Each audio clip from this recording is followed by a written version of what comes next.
was obviously no one definite reason why I was feeling that way, but I had everything going for me, and there was no one definite, reason. And I think the most difficult part was not being able to understand what was happening. And that's when you decide to see a doctor, because they're there to help you and to tell you why certain thoughts, why certain feelings, why you're feeling a certain way. But until then, until I decided to reach out, it was my own struggle and my own battle. And of course, there's, you have friends and you have family and you have everyone who's there with you constantly, and they'll always tell you that you'll be okay. But it's hard sometimes, and you sometimes feel like they don't understand what you're going through. People who you're not very close to will always be like, stop it now. Come on now, like, let's watch a movie. Let's go out, let's do something. Stay over, sleep over, something. But no, you don't feel like doing anything.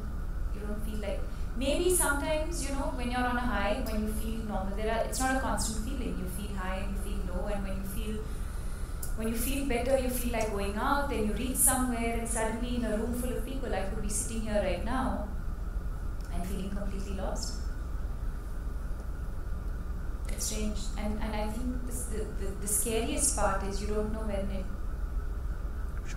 sort of creeps up on you. And it's, for somebody like you, it must also be about wearing this face for other people. I remember we spoke about how you would lock yourself in bathrooms and have a weep and then go out and smile for the cameras. Airports were particularly debilitating. That sense of loneliness sometimes or isolation hits you most in a crowd sometimes. Aircrafts. I had to sort of calm myself down on aircrafts. I'd be at an event somewhere because there were prior commitments. I had to be at some launch somewhere, and they're asking all kinds of questions about your work, and that's amazing. But inside you're thinking something else, and you don't want to be there. You don't want to, my manager Karishma was with me all the time, and I remember the one thing I said to her was, just don't leave me alone anywhere. Just make sure you're with me all the time, because even if it was just about crying, of saying something, she was there to listen to me. When I was traveling on work, and when I was at home, my mom was with me all the time. They would take turns, because I have a younger sister who's also in Bangalore, so they would take turns, and mom would come, go back, then dad would come. If they could, they'd all come together. My sister was like, "You'll be fine, don't worry." But that is the average response, and that's the average response by completely well-meaning people who love you, or your friends and family. Also do not necessarily process depression. See, what's peculiar is that you look at depression as very differently from how you see a physical ailment. So if somebody has tuberculosis or diabetes, you don't think it's that person's fault. But if somebody is depressed, that person's fault. Did you go through that? No. Or did you hear snide whispers about it? No, because I don't think I shared it with too many people in the first place. So I would try and deal with it within the few people who knew about it, within my doctors, my family, and a few of my friends. I didn't really tell too many people. Now it's different. Now that I've come out and now that I've spoken about it, now it's different. But now people are also a lot more sensitive to. I've also seen a huge change. Nobody ever says "Oh, I'm depressed." People think, or even if they do, they kind of take it, they sort of adjust and kind of take it back. They're like, no, I didn't mean that. I mean, it's just been really hard.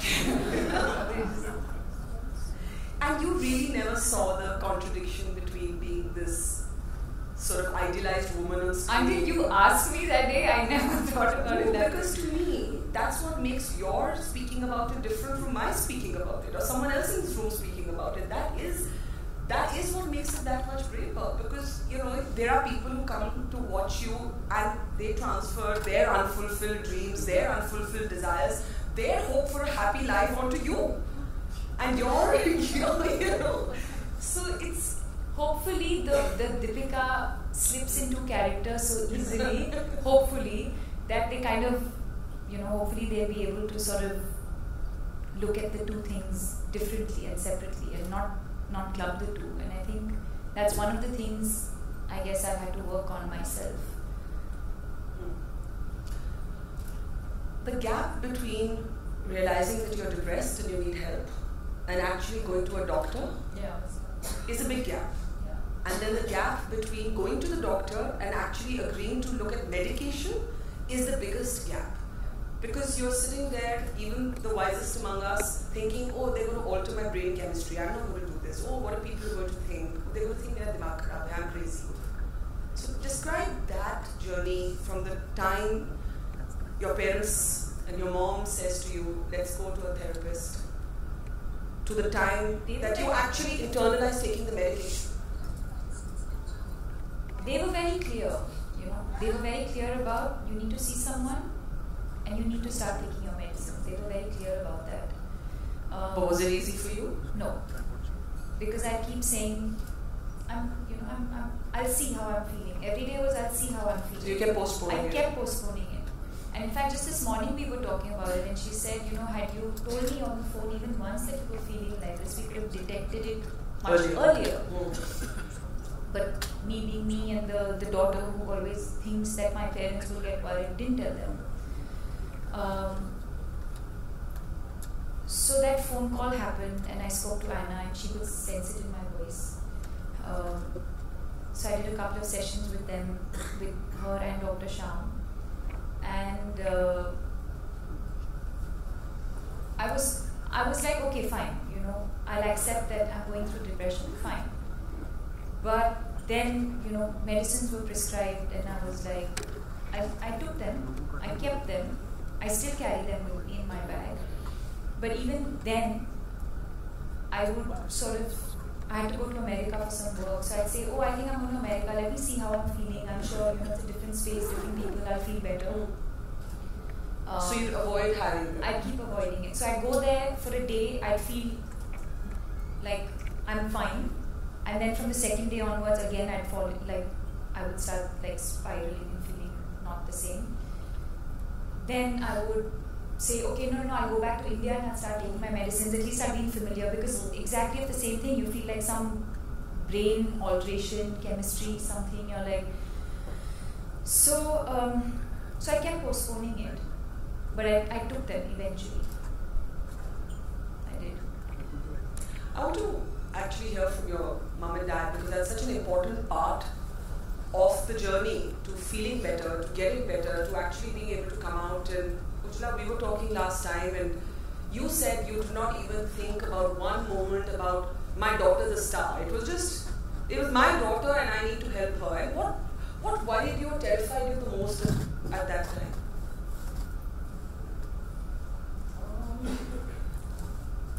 No, she's normally a very happy person, and she's strong enough to face all the challenges that her career or industry keeps throwing at her. But I could sense that something was not okay, because she kept breaking down, and I thought it could be boyfriend issues or like all moms with grown-up daughters. Or her secretary had said she was quitting, so I said, is that the thing? And don't worry, we can get 20 other secretaries. And so I tried to find out what the reason was, and she kept saying, no, there's no particular reason, I just feel low and I just, keep crying. And so I knew then that this is not herself, this is not a normal situation. And I said, you have to meet a counselor. It's different when you speak to a parent and explain what you're going through. I said, you need professional help, you have to meet a counselor. My main worry at that point of time was, I didn't want anybody to know at that point of time, because if I can be frank enough to say this, that I didn't want the whole thing to get distorted by the media. So I refrained from calling anybody, any professional in Bombay, and I chose to call my friend Anna Chandy from Bangalore, because I knew she would be able to help. What were you worried the media would say? Because it's, in your case it was the media, in somebody else's case, Anna was telling me that, parents will bring their children to therapists and say, well, tell him to study, or tell him to eat his meals on time, or, tell him to stop doing this. focus on anything. So parents also go through their own phase of denial, dealing with the stigma. It never once occurred to me that she's, she's a movie star, and it never once occurred to me. She was my daughter, and I knew she has to be treated and she has to get all that. That was my priority. But you did feel the media would be cruel? Yes. And snide. And that is the only reason why I try to keep as much as possible. I try to keep it under wraps at that point of time until she was ready or we were ready to talk about ourselves. And Prakash, as a dad, what are the internal battles you went through? No, I think I think it was very clear that as a daughter, her health was the most important part. What the media would say, or whether she'll be able to act, whether she'll get endorsement, whether she'll get films. I think all that would come much later. So for us, she was a daughter, and health was the most important thing. And then to seek professional help, and then once you seek professional help, then we don't come. They decide the course of treatment, what to do. The very purpose of getting professional help is so that they decide what needs to be done, and when the medication, if it all needs to be done, to be taken, then when to go to a doctor. So for us, I think health was the most important thing, and we didn't interfere too much other than being there for her whenever required. But was it difficult to internalize my daughter is depressed? Like sometimes people confuse depression with sadness, and you say, oh, maybe she just had, as you said, boyfriend problems, the secretary is gone. I mean, sometimes you just, as parents, think my child is going through a bad phase, and bad phase is not depression. I mean, depression is an ailment like anything else. So I'm just wondering how you, as parents, both of you reconcile yourselves to the fact that this is an ailment. This isn't my daughter having a bad day. No parent would want to see their children unwell in any way. You want them treated and you want them to get all right. I also remember telling her, when I first told her that I kept telling her this is a result of mental and physical stress, and it's the body telling you that you need to slow down and you need to take a break. So, and if you're not enjoying your work, please quit. There is no compulsion to do films. You can, come back home and do something else that is much more relaxed. There's no pressure of any kind. As parents, no one wants to see their children unwell, right? So we just want them to get the best of treatment and want them to get well as early as possible. I remember them trying to convince me and say, listen, when you have a fever, you don't think twice. About popping a pill or going to a doctor. So think of it the same way, and Is it also about the fear of losing control? Because you're surrounded by people, you have to wear a mask. Strong people especially believe that they're in control, and the loss of control is a truly terrifying experience, to not be able to control your mind. I mean, did you ever think, like your mom is saying, I told you if you hate your work, just quit. I mean, did it ever come to that? Did you say, I just don't want to be here? I'm not a quitter. Fortunately or unfortunately, I'm not that person. So that I don't think that thought really, take a break, maybe. Take a break and sort of figure what is going on. Maybe. I don't think I ever felt like, I don't want to do this anymore. And I most definitely didn't boil down to my profession. I was very, very clear that it had nothing to do with the work that I'm doing or the profession that I'm in or the industry that I'm in. Fortunately, at that point, that much of my brain and my mind was working and talking to me. You spoke to me, but you never really opened up fully about it, about losing a friend at exactly the same time this was happening. Yeah. Were the two things connected, you think? In a way, yes. I think that sort of made me realize that it can really happen to anyone. Was your friend depressed? Clearly. And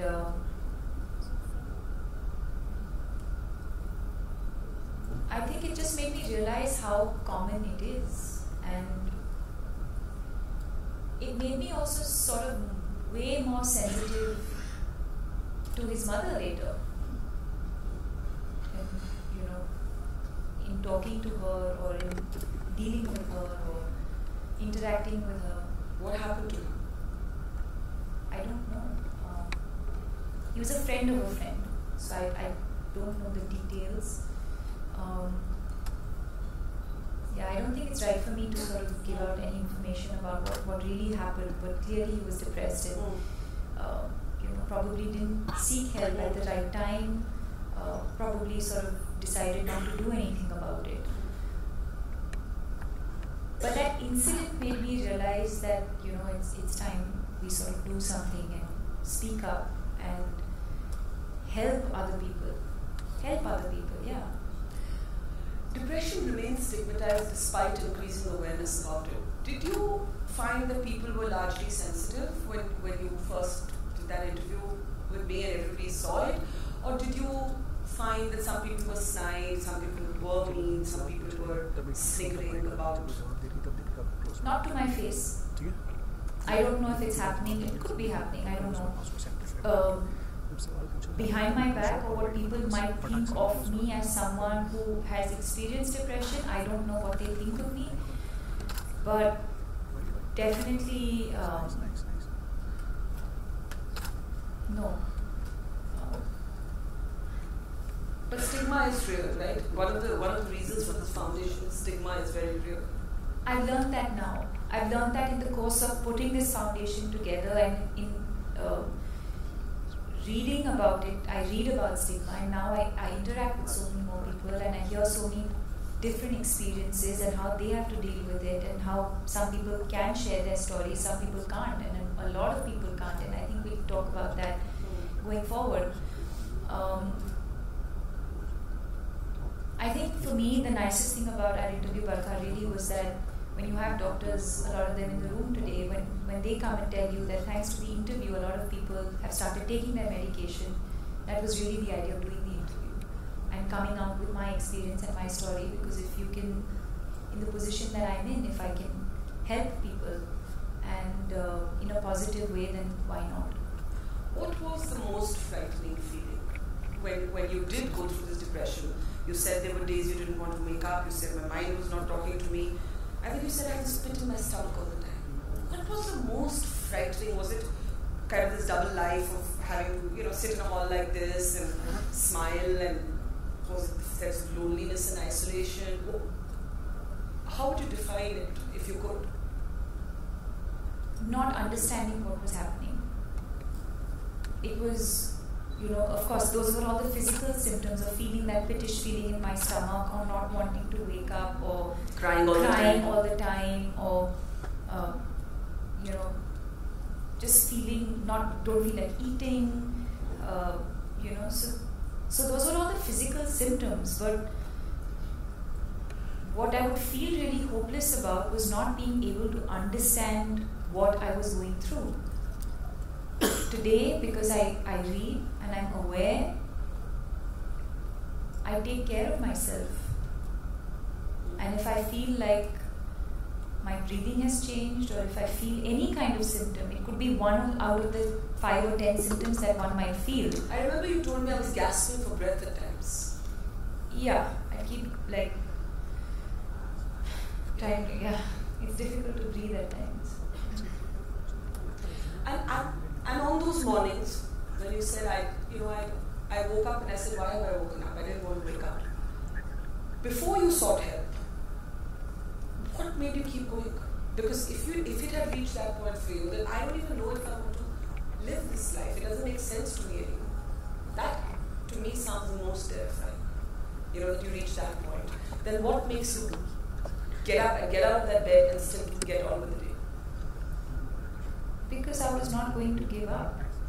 I was just not going to give up. And I had faith in the fact that I had people around me. So even if I reached a point where I could not do it on my own, which is why I made sure my family was with me and I made sure my friends were with me, because if I can't do it, I know they will help me do it. Let me just ask you, did you judge yourself? I mean, I think this is something interesting that Sabya is saying, that you kind of feel, come on, I could do better than this. Or I'm going to make it even more complicated for those around you. You therefore then try and handle it yourself instead of reaching out for help, and then therefore it all multiplies. Yeah, it definitely comes with some amount of guilt where you feel like, you know, if you ask someone for help, or that they then need to put their lives on hold and their routine gets disturbed, and that they have to take that time out to take care of you when you actually feel like, no, it's fine, I'll take care of myself, I'll do it myself. Like for my parents, you know, I'm sure that they were more than happy to, I'm their daughter at the end of the day, and I'm sure they wanted to be there for me. But every morning I'd see my mum and feel like she's missing her gym routine, she's missing her, you know, whatever, the life that they need in Bangalore. So it does come with that. Or, you know, if I wanted to go and see my friend who lives in Andheri, I'd have to, you know, he'd be in the middle of work and he'd be like, no, I'll come and see you. And I'd be like, no, I'll come to Andheri. And I was not going to make that trip. And him coming all the way to see me was like, you know, I'm inconveniencing him. So, yeah, I mean... Yeah, and you know, also there's another thing. I'm sure Deepika at some point of time it must have hit you. See, I have a sister. She had a perfectly normal life. You know, also when you have siblings, sometimes, you know, I'm the older brother. One of the reasons I could never talk to them about depression was the fact that, you know, I could see that there was a younger sister. All the attention would invariably shift towards me. And, you know, growing up, you know, it's unfair to subject your siblings through these kind of pressures. And which is... And preconceived ideas, individual stigma, which is essentially internalization of that societal misconception and perception. And third, institutional stigma as well. There's plenty of...